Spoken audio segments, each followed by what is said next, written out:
Hi, everybody.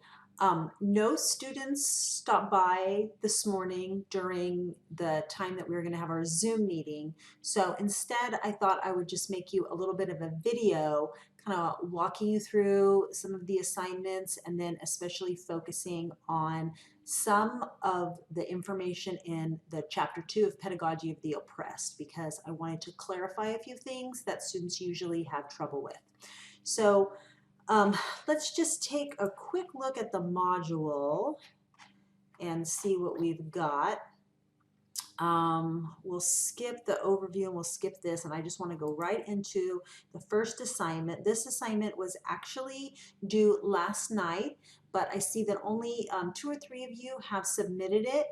Remember, you can still submit it, and please do. This is a great practice activity. It's a really easy video or really easy article to read and understand.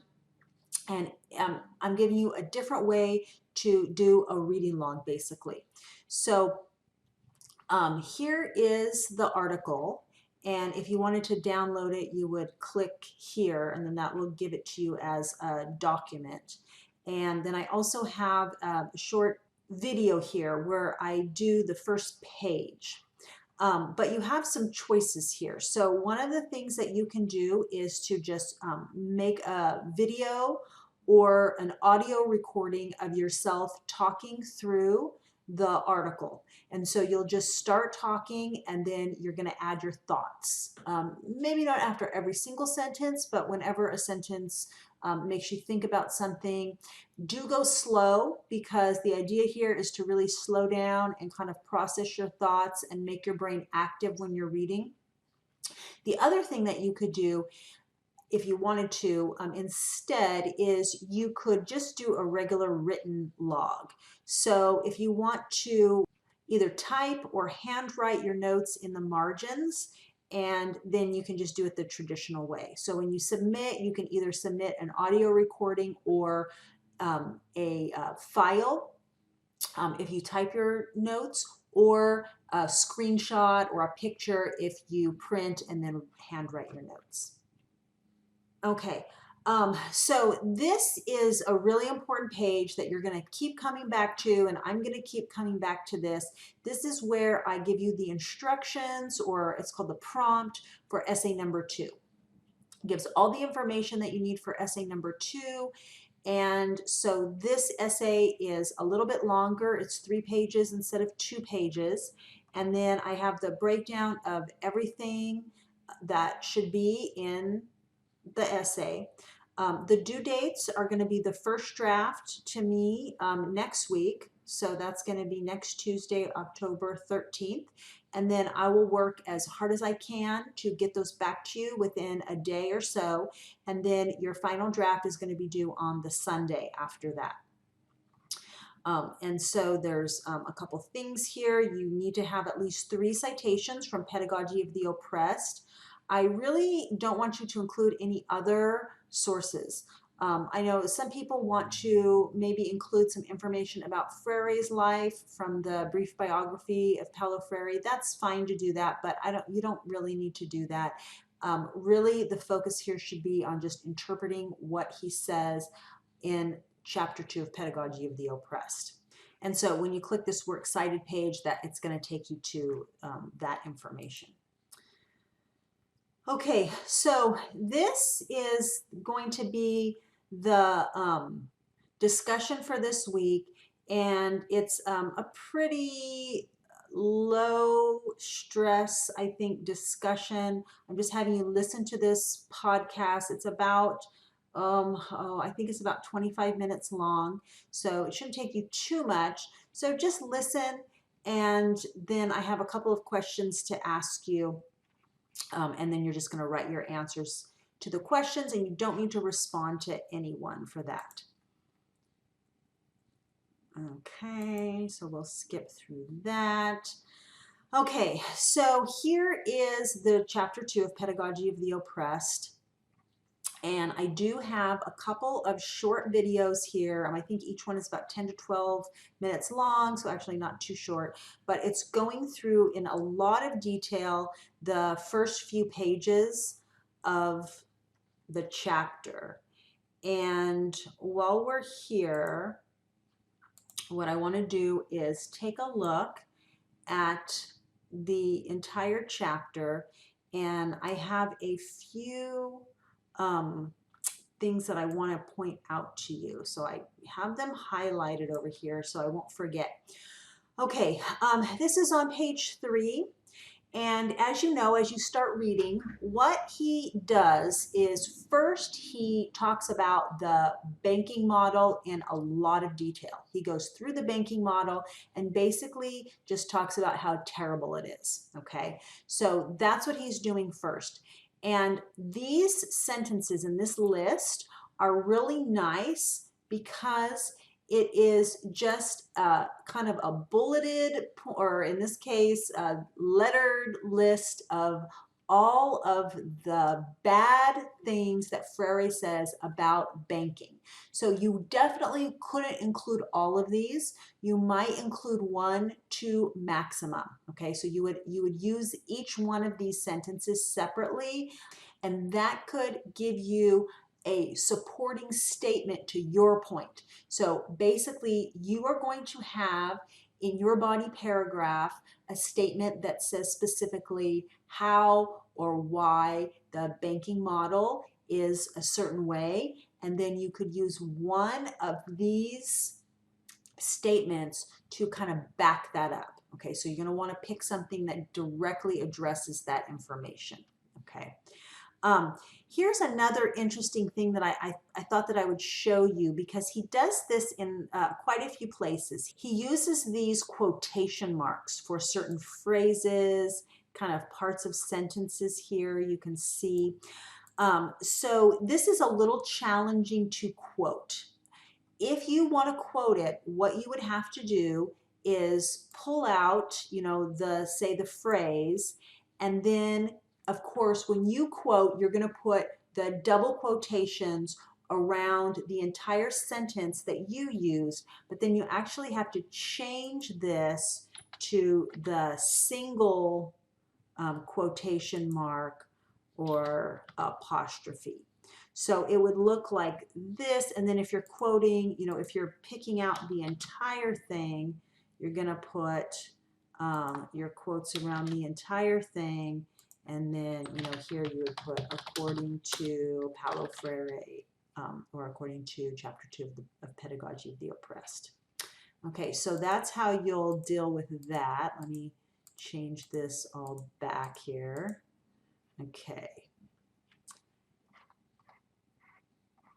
And here's where he talks about this important word, consciência, I think that's how that's pronounced. That's a Brazilian word, and it just means consciousness. So it's just talking about in the problem posing method, how students come to this ability to think, critically think, examine, and become conscious. Okay, so be careful about that. You do not need to quote that term, but if you do, be careful about it. You will have to explain it because none of your readers know Portuguese, so you'll definitely have to explain what that means.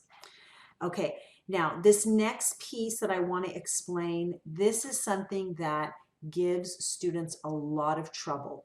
And I will suggest to you that you just don't use this as a quote at all in your essay because it gets to be confusing. Remember, this chapter, actually the whole book, is translated from Portuguese, and also it's old. It's now 50 years old, right? Because it was published in 1970. So it is not only a translation, which kind of messes with some of the words sometimes, but it also uses some older vocabulary, and I think that's what's going on here. So we have these terms, biofuelee and necrophili.